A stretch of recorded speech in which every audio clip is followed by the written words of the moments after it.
MTC 19. Gateway.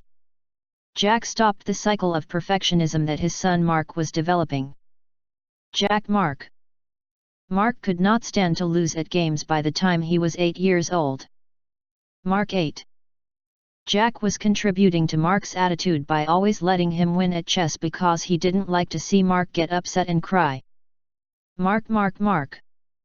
One day, Jack realized it was more important to allow Mark some experience with losing, so he started winning at least half the games. Mark was upset at first, but soon began to win and lose with more grace. Jack felt a milestone had been reached one day when he was playing catch with Mark and threw a bad ball. Mark. Instead of getting upset about missing the ball, Mark was able to use his sense of humor and commented, "Nice throw, Dad." "Lousy catch, Mark." MTC. Good job. Let's start. MTC 19. Exercise 1. Warren Buffett. As a child, Warren Buffett wanted to make his own money. He sold newspapers. Warren Buffett. He also bought cheap bottles of soda and then sold them at a higher price. When he went to university, he studied how money works. One of his teachers was Benjamin Graham. He was a very good investor. Benjamin Graham. Warren went to work for him when he graduated. Warren. Benjamin Graham taught him many important things about investing. Benjamin Graham. Warren used his knowledge and the advice from Graham to make his own money grow. Warren Graham. Today he is the second richest man in the world.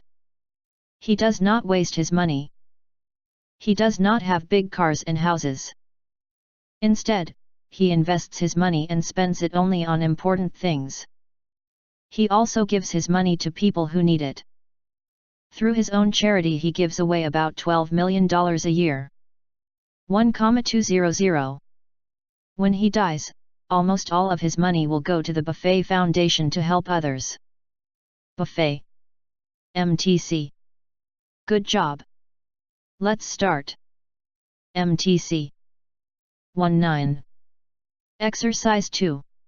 Kevin Reynolds. An incredibly passionate man who loves people, Kevin Reynolds began his career with a major bank. Kevin Reynolds. He worked hard, was good at what he did, and soon began moving up his bank's career ladder. His future looked promising.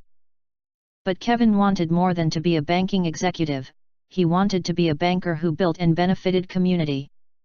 Kevin. Over time he began to realize that he could accomplish this best outside the structure of a large corporation. Kevin had long been inspired by the idea of building a bank that would be an active part of the local community, supporting small business and supporting community building initiatives. Kevin. Together with several colleagues he established a small community bank that eventually became Cardinal Bank. Cardinal Bank.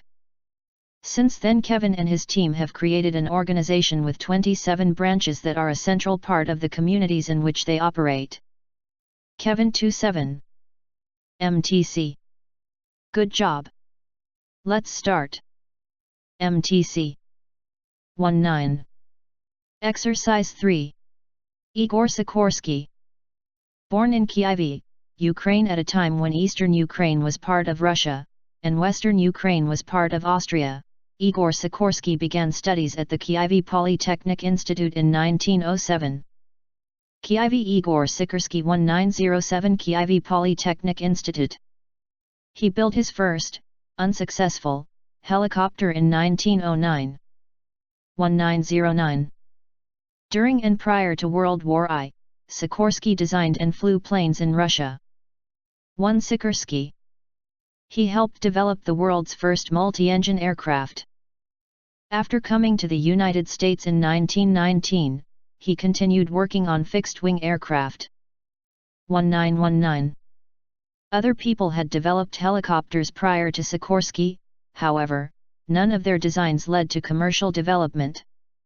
Sikorsky. In 1939, Sikorsky successfully designed and flew what was to be the world's first practical helicopter.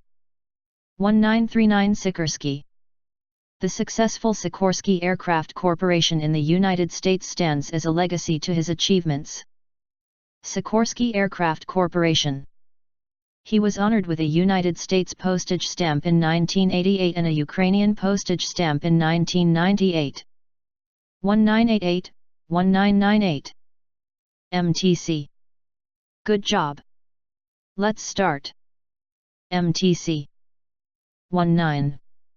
Exercise 4. A friend of mine who was about to go out on a date asked me what I thought of her outfit. Before I could reply, she added, "I want to look great, but I want to look like I made no effort whatsoever." These conflicting desires lie at the heart of the aesthetic virtue of cool. Many of us work hard at looking cool, monitoring shifts in fashion, carefully choosing clothes that are not behind the trend, that express our individuality while simultaneously positioning us within the privileged subgroup of people who are in the know. Yet many people who succeed in wearing what is fashionable also fail to be cool. In fact, trying too hard to look cool can be the very thing that prevents us from being cool.